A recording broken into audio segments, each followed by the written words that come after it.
Hello students.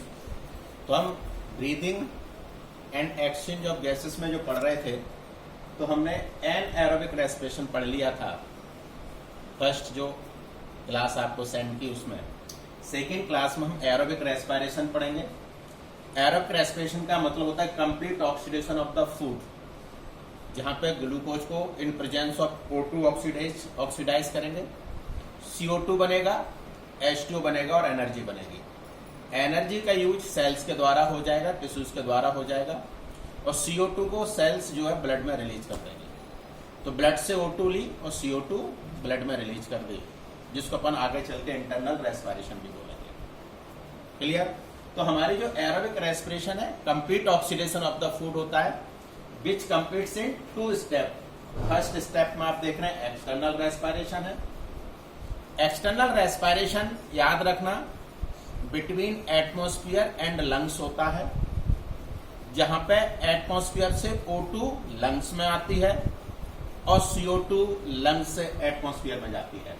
तो intake O2 from surrounding atmosphere and release CO2 into surroundings is called external respiration.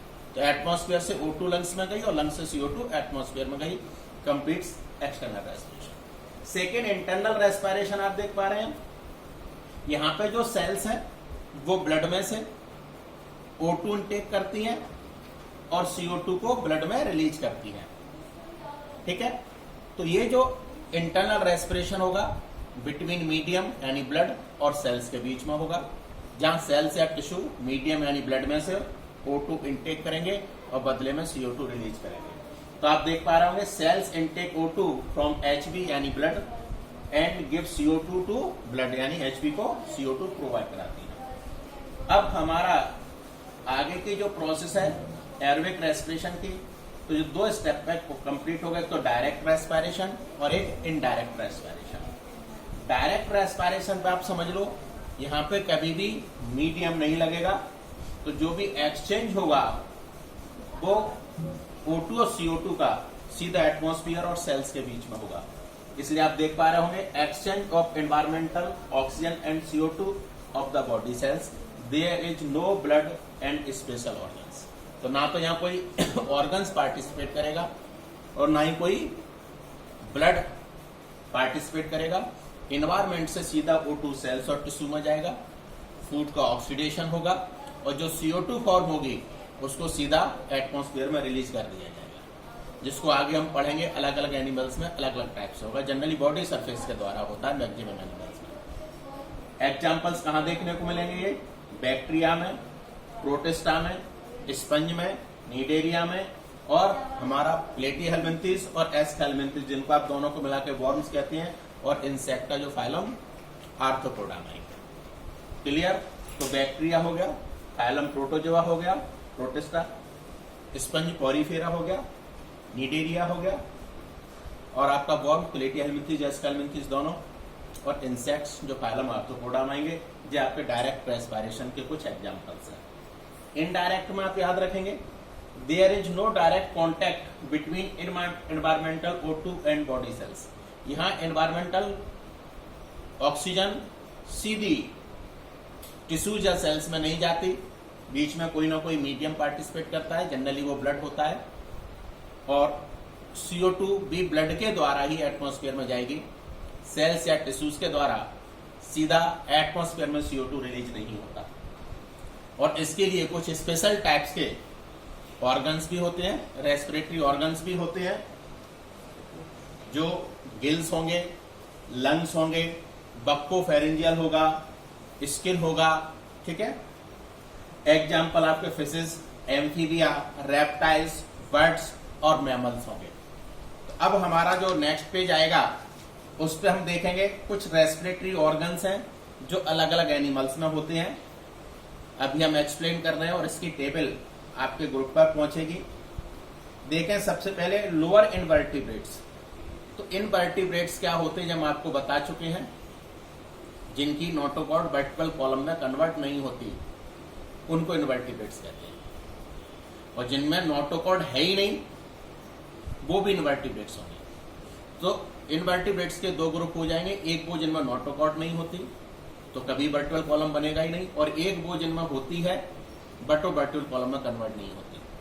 तो lower invertebrates तो वो सब हो जाएंगे जिनमें नोटोकॉट नहीं होती, और हायर इनवर्टिब्रेट्स वो हो जाएंगे जिनमें नोटोकॉट तो बनती है बट वो वर्चुअल कॉलम में कन्वर्ट नहीं होती। ठीक है, आगे अपन क्लासिफिकेशन में पढ़ेंगे, वैसे 11th में हम आपको इसको एक्सप्लेन आगे जब क्लासिफिकेशन पढ़ेंगे तब हम इसके बारे में आपको बताएंगे।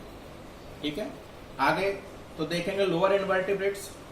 तो इसमें रेस्पिरेटरी सिस्टम की बात करेंगे तो लोअर इनवर्टिब्रेट्स में कभी भी रेस्पिरेटरी ऑर्गन्स वेल डेवलप नहीं होते, रेस्पिरेटरी सिस्टम्स वेल डेवलप नहीं होते, और ये एक्सचेंज ऑफ गैसेस होता है वो सिंपल डिफ्यूजन के द्वारा होता है। इसको अच्छे से याद रखना, जो लोअर इनवर्टिब्रेट्स हैं उनमें exchange of O2 and CO2 simple diffusion के द्वारा कंप्लीट होता है। और इसमें जो एग्जाम्पल्स आएंगे वो आपका स्पंज आएगा यानी पोरीफेरा, सीलेंट्रेट आएगा, और फ्लैट वर्म्स हमको इसमें देखने को मिलेंगे यानी प्लेटिहेल्मिन्थेस। फिर सेकंड देखेंगे मॉइस्ट स्किन के द्वारा होगा, वेस्कुलर क्यूटिकल ट्रैकियल सिस्टम भी होगा। तो मॉइस्ट स्किन की हम बात करेंगे तो अर्थ बॉम्ब के केस में हम देखने को मिलेंगे, अर्थ बॉम्ब हमेशा मॉइस्ट स्किन के द्वारा रेस्पिरेशन करता है।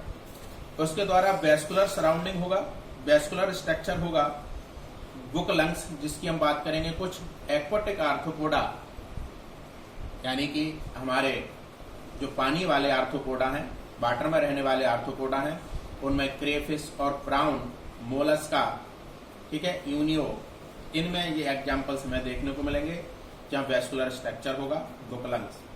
अब वर्टिब्रेट्स की बात करेंगे तो ये आपको अच्छे से याद रखना है वर्टिब्रेट्स के केस में, जहां हमको फिश में गिल्स के द्वारा रेस्पिरेशन देखने को मिलेगा। और याद रहे फिश दो प्रकार की होती है, कार्टिलेजिनस और बोनी। कार्टिलेजिनस वो होती है जो मैराइन वाटर में पाई जाती है, बोनी वो होती है जो फ्रेश वाटर में पाई जाती है। ठीक है, एम्फीबिया में आप देखेंगे, एम्फीबिया में अलग अलग कंडीशन। यदि एम्फीबिया के लार्वा की बात करेंगे तो गिल्स के द्वारा रेस्पिरेशन होगा, क्योंकि एम्फीबिया का लार्वा फिश वाले कैरेक्टर को जनरली शो करता है। फिर जब वो एडल्ट में कन्वर्ट होगा तो जैसे वो लैंड पर आएगा तो लंग्स के द्वारा रेस्पिरेशन करेगा। जब वो रिप्रोडक्शन के लिए पानी में जाएगा तो बक्कोफेरेंजियल रेस्पिरेशन करेगा, और जब वो हाइबरनेशन और एस्टिवेशन में जाएगा तो स्किन के द्वारा रेस्पिरेशन करेगा। तो फ्रॉग जनरली 4 प्रकार से रेस्पिरेशन करता है, अच्छे से याद रखना। लार्वल स्टेज में गिल्स के द्वारा, जब लैंड पर आता है तो लंग्स के द्वारा, पानी में रिप्रोडक्शन के लिए जाता है तो बक्कोफेरेंजियल द्वारा, और आपका जब वो हाइबरनेशन और एस्टिवेशन में जाता है तो स्किन के द्वारा। तो इसको अच्छे से याद रखना। रेप्टाइल्स, बर्ड्स और मैमल्स, इन तीनों में लंग्स के द्वारा रेस्पिरेशन होता है। रेप्टाइल्स के एग्जांपल्स पता ही, स्नेक्स, लिजार्ड्स, क्रोकोडाइल, टॉर्टॉइज आएंगे। बर्ड्स पता ही है, मैमल्स में जिनके पास मेमोरी ग्लैंड्स होंगी ये। प्लस आपको एक चीज और याद रखनी है, जो लंग्स का फॉर्मेशन है वो फर्स्ट एडेप्टेशन है अकॉर्डिंग टू लैंड। इसको क्लासिफिकेशन में पढ़ेंगे, यानी जिन एनिमल्स में लंग्स का फॉर्मेशन हो गया वो ही सबसे पहले पानी से निकलकर लैंड पर आए। तो first adaptation according to land बोता फॉर्मेशन ऑफ लंग्स, जो सबसे पहले फ्रॉग में हुआ था। इसलिए कहा जाता है कि सबसे पहले कौन सा एनिमल पानी से लैंड पर आया, तो आपका जवाब होगा फ्रॉग। क्लियर? तो आज के लिए इतना ही, अब नेक्स्ट क्लास